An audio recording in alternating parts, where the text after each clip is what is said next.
the answer is keep moving. Just keep going. Don't stop. Because if you stop, then you are falling backwards. But if you're moving in whatever direction that is, you're doing something that's bettering you, even if it's not directly correlated with the exact thing that you're trying to work on, but you're at least trying to move the needle forward, you feel so much better.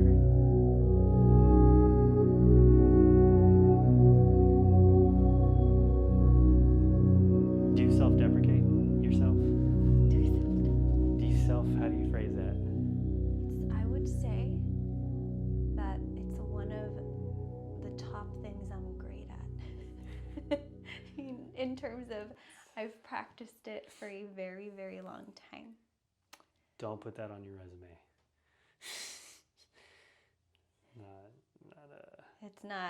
It's not. And it's actually a lot more common than I thought it would be. And I wasn't aware of it, actually, until I realized that a lot of my friends did the same thing. I think a lot of people do it. Put your foot down. Self-deprecate that foot. That foot.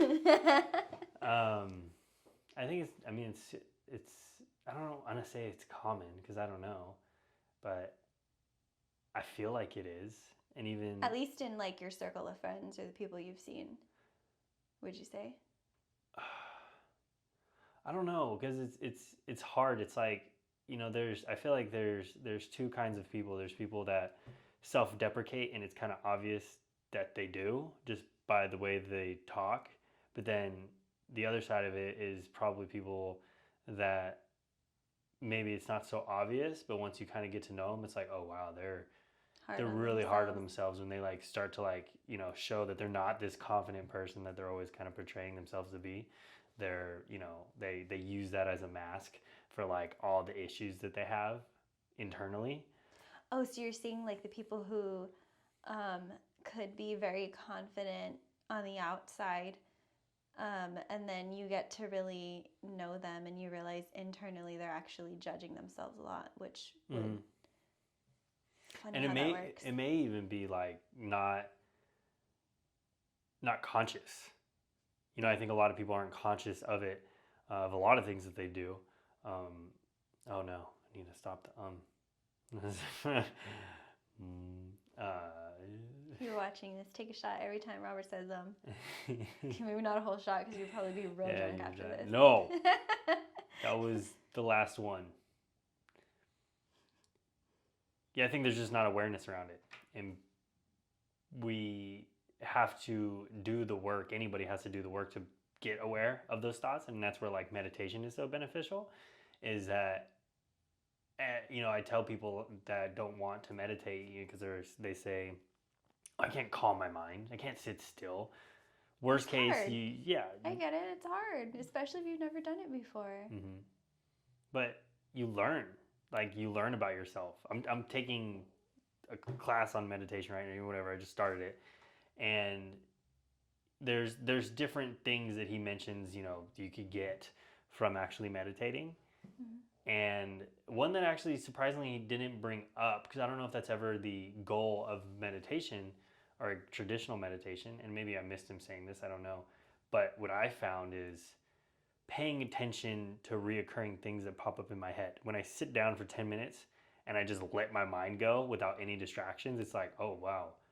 And the more I've done that, the more I've heard similar things. And I'm like, that doesn't serve me. So then I can begin the work to actually shut that thought down to where when it pops in my head, when I'm out and about in the real life, not in meditation world, I'm able to, I got another, I'm able to consciously stop that thought, and in time I get better and better. It's taken me, I'm sure there's things I can't think of off the top of my head that's taken me years to get rid of. Whoa. But in time I do eventually get rid of it. And I mean, that's actually, when it comes to self-deprecation, the reason I wanted to talk about this is it's funny how fast time goes, because this was literally just the beginning of this week and I already feel 10 times better. But the beginning of this week, there's transitioning going on. And my ADHD brain, I have a bad habit of having interests in everything, which is making me less able to focus on one thing. So when I move from something, I always have this period of self-deprecation, like almost calling myself inside my head, you're a loser, you're not going to finish anything, like all these negative things. And it's one thing to say, okay, just stop saying it, right? Like just stop saying that in your head. Easier said than done. That's a rough one. Yeah. That's a really rough one.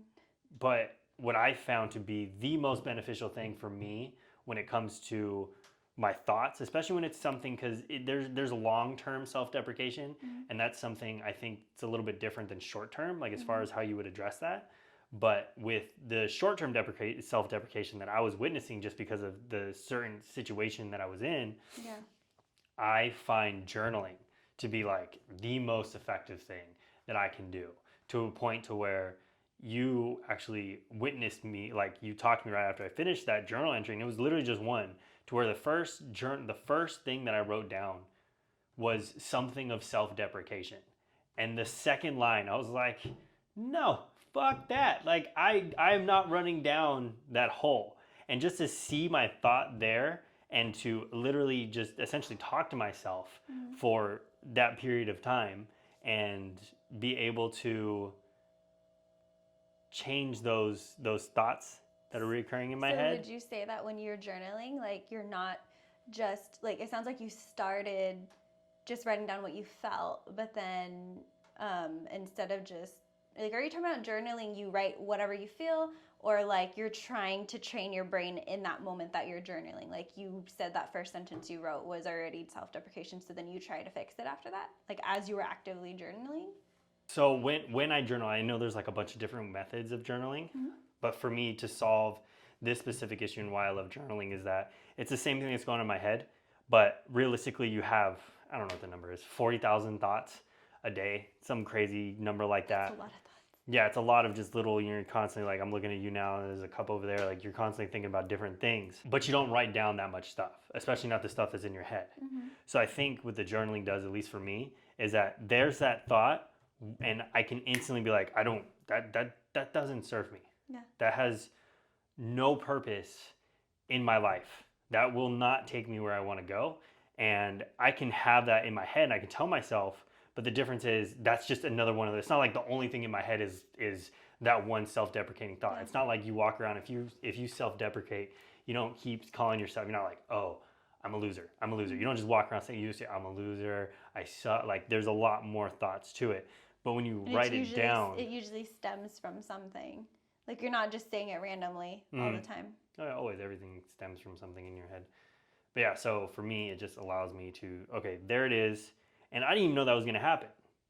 It's worked that way before, but when I did it, this previous week, it was because it just seemed like the right move to do. I know it's helped in the past, and when I did it and I wrote that first line, and I was just like, oh wait, this does nothing for me instantly. And I don't know if that's a muscle that I've trained and like I've just gotten better at it, but I would encourage anyone that does deal with some level of self-deprecation, first get aware of it, know that you're doing it, and accept that you're doing it, and then accept that you can change, and accept that that self-deprecation is not taking you to where you want to be. It's just not. And if a thought's not serving you, there's no purpose in you having that thought. It needs to go. Because if it's not taking you where you need to be, why think it?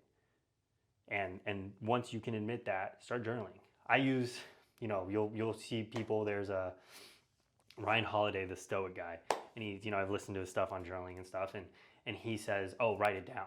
For me, I found every single time I use a physical journal and write, I stop doing it.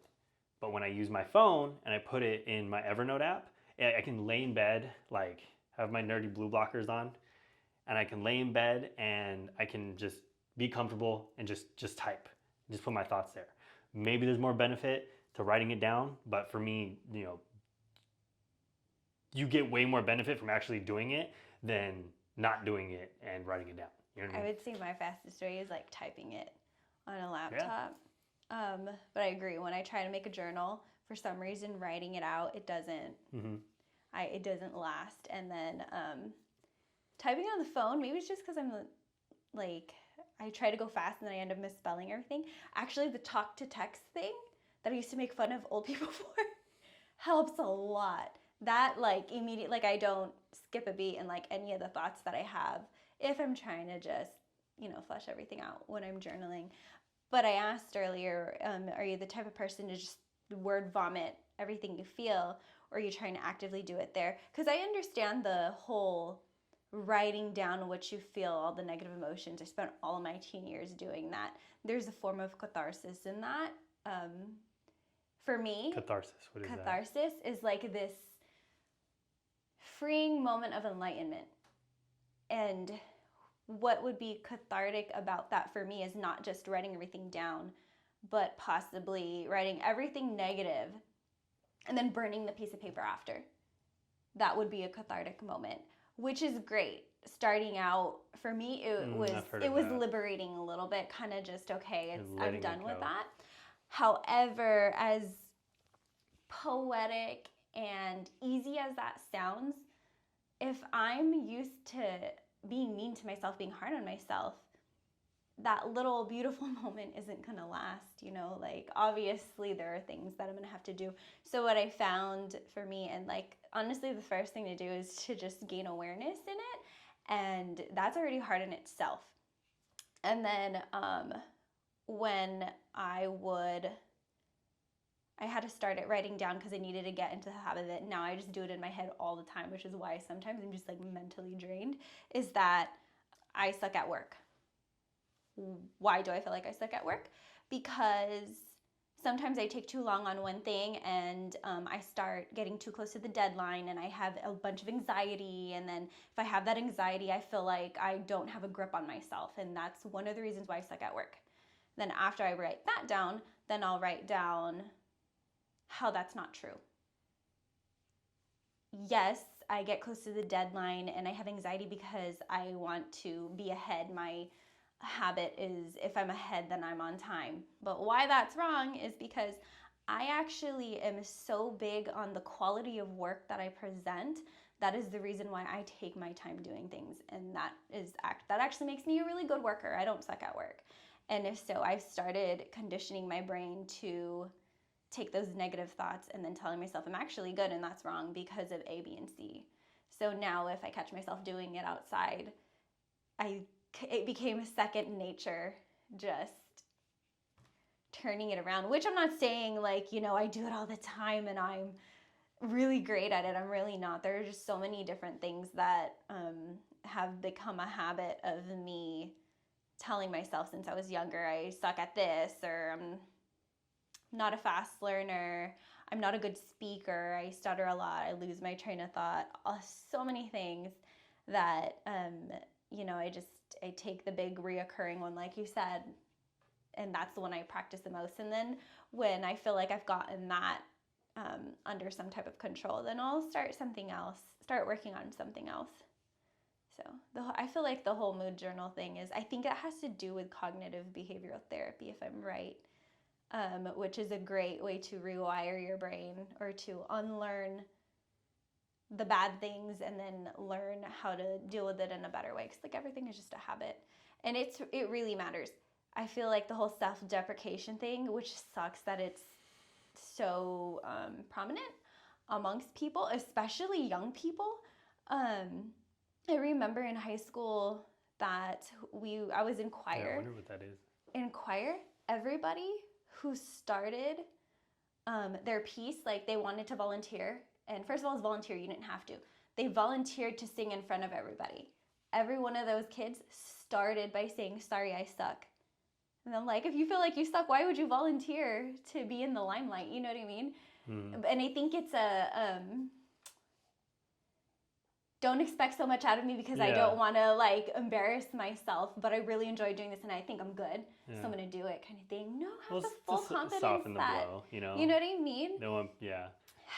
First of all, have the confidence that you wanted to step in the limelight anyways, I feel. I think honestly, you saying that though, I think a lot of it, unfortunately, is we can be so judgy sometimes. But that's true. I think that kind of goes along with self-deprecation. Like the reason that we judge, this is what I tell to people that like want to do, anything. Like, oh, put myself out there, boom, look stupid. The only people that are actually going to be mean to you and judge you are the ones that are dealing with something in here. Because anybody that actually Hurt people hurt people. Yeah, you know, anybody that actually cares about you, Mm-hmm. or even if they don't know you. If I see someone, whatever, doing karaoke and they just bomb, like, I'm not gonna be running around, you see that guy, he sucks so much. Like, I'm be like, you know, good for him. You know, he tried. Screw you guys. Yeah, Like, you look like you were having a fun yeah, time. yeah. Only because I've been that guy once or twice or 10 times. And yeah, so I think that's part of it too, is that we know it's out there. We know people are judging other people, and we hear our friends and we hear other people making these harsh comments. But in reality, we all do it to some extent. But at the end of the day, we all have to be honest with ourselves and know that the reason that we're doing it, that we're casting these judgments onto other people, is because we're feeling something inside of ourselves that's making us feel better by putting someone else down, even if they're not right in front of us. And I think, you know, that's part of it, is that because we do that, so someone in your case walks up in front of all these other students and says, I suck. They're like, oh, I'm beating you to the punch. So Yes. you can't go and you can't say this thing about me now Yeah. because I already told you that I suck. But it's not good. I mean, I don't know how much I believe in I'm not a diehard believer in like what you say you get. I say it and I preach it because it's one of those things that's like, it goes back to what I said. Does this thought serve you? Yeah. And to me, I can get no negative from always saying, oh, this is kind of contradictory, but I suck at singing. I've never worked on it. I just suck at singing. But would I get any detriment if I walked up in front of all those people and I said, I'm going to kill it right now. I'm going to sing better than any of you have ever heard? No. Like, what detriment would I get? If anything, you just help me. I feel like that's saying, oh, you're not good at that, you should never do it. Even if it's really enjoyable to you. Or maybe, you know, like, those what? people. Yeah. Do what you want. What makes you feel happy? Exactly. And screw those people. And that leads into point number 2 of what to do with self-deprecation. I don't know if it'd be point or method number 2, but moving. And not like the fitness guy who get up and squat. Like, whatever it is that you're doing, I found this. The more I wallow in my pity, if you will, of like, oh, this is where I am, and like, the worse it gets. It just compounds. Instead, I just, whatever the next move is, do it anyways. Just get up, go, do the thing that I need to do, because then I don't have time to think about it. And then I'm moving. And I don't have to sit there and be like, oh, I'm going to kick butt. Like, even if I suck at what I just did, we all have off days. We all have days of more self-deprecation, whatever it is. But those days that those thoughts come into my head, no matter how big or small that they are, I don't let them stop me, and I just keep moving. And literally within 30 minutes, an hour, I just start feeling better because I'm not thinking about it. And at least I'm not letting, you know, if there's a battle, if you will, the whole, what's the little, I don't know what you'd call that analogy, if you will, the devil and the angel on your shoulders type of thing. And I'm not letting that fucking guy win. No. Like, this just keep going. The angel's like, keep going. The devil's like, nah. Like, oh no, you're sad. No, I'm gonna keep being sad. Like, the more that I stop thinking about it, the more I try to not think about it, the more it's just gonna keep putting me in that same position. The answer is keep moving. Just keep going. Don't stop. Because if you stop, then you are falling backwards. But if you're moving in whatever direction that is, you're doing something that's bettering you, even if it's not directly correlated with the exact thing that you're trying to work on, but you're at least trying to move the needle forward, you feel so much better. So don't stay moving. idle. Yeah. Just That keep is moving. the saying, like, an idle mind is the devil's playground. Mhm. Keep going. Yeah, well, so I think that's what we got. Bada boom, bada bing. Ah, dang it.